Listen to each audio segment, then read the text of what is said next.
Okay, the first thing you want to do that could help with Battlefield 4 beta performance is in Origin, before you even start the game, go to Application Settings, go to Origin in-game, and make sure that this box that says Enable Origin in-game is not checked. That'll turn off Origin notifications and the Origin overlay. Okay, so now that that's done, then go ahead and launch the game. Now the second thing you might want to do is shortly after joining server, and when this blue bar pops up and Battlefield 4 finally starts running, when it shows up in your taskbar, is you want to close your web browser that's running Battlelog. Now BF3 might not have given you trouble with running, just leaving your web browser open, but Battlefield 4 beta might. So just in case, go ahead and close it. And also, if Origin pops up again after launching Battlefield 4, go ahead and close it as well. So Origin pops up again, yeah, just go ahead and close it as well. Now that Battlefield 4 is loading, we're going to want to hold down Control, Shift, and press Escape, and that will launch the Windows Task Manager. And there we'll see Battlefield4.exe. Now we're going to want to right-click on BF4.exe, right-click on it, and go to Set Priority, and change that to Low. And it'll ask you, are you sure? Yes. Now this might seem like a really weird thing, but apparently Battlefield 4 can sometimes take up so much CPU, it takes CPU away from itself. Yeah, this sounds really messed up, but this is a game programmed by DICE.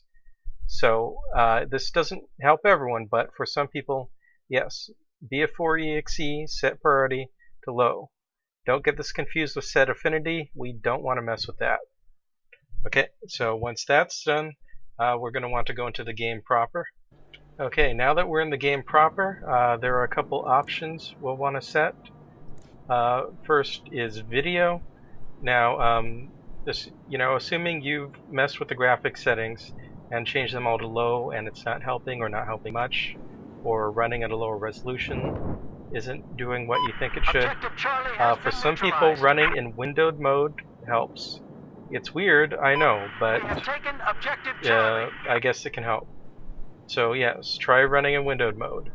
Another thing that is strange, but it's under gameplay, is the network smoothing factor. By default, this is on 50%. Some people report saying this to 100%. Helps a lot with the hitches and stuttering that they experience sometimes. It won't get rid of it all, but it can help. Or some people might want to try 0. In fact, just try setting it to 100, setting it to 0, see what works. It probably depends on your latency to whichever server you're playing on at the time. And the last thing that we want to do in-game is to open the console, which is operated with the tilde key on your keyboard, which should be in the upper left corner under the escape key on most, but not all keyboards.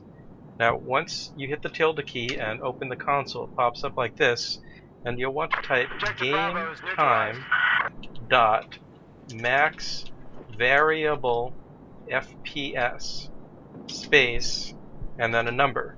By default, as you can see, it's float 32, set to some internal variable.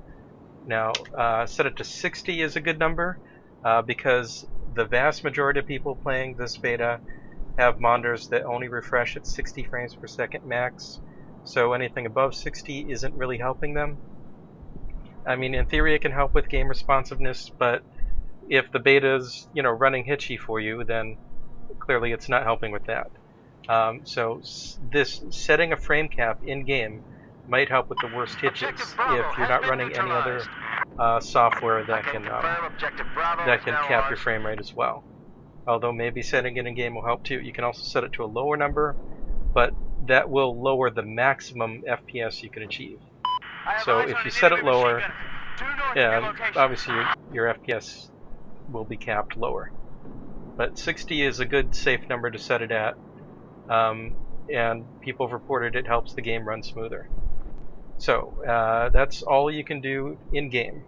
Now one last thing. Now this last thing is specific to NVIDIA users. And while it might seem strange, but if you're an NVIDIA user, you've probably heard of the latest beta drivers that have been released, the 331.40 beta drivers, released specifically for the Battlefield 4 beta. But if you haven't installed them yet, give them a shot, and upon installing them, remember to choose Custom Installation, not Express, Custom. And when you go to the next step, remember to check this Perform a Clean Installation box. That's important. Now apparently, even if you installed them before but you don't remember if you checked that box, try installing them again and make sure to check that box, and apparently this can help. So install the latest beta drivers, but remember to check the Perform Clean Installation box, and you just might have better luck when you install them this time. Okay, that's about it. Hopefully at least some of these things help.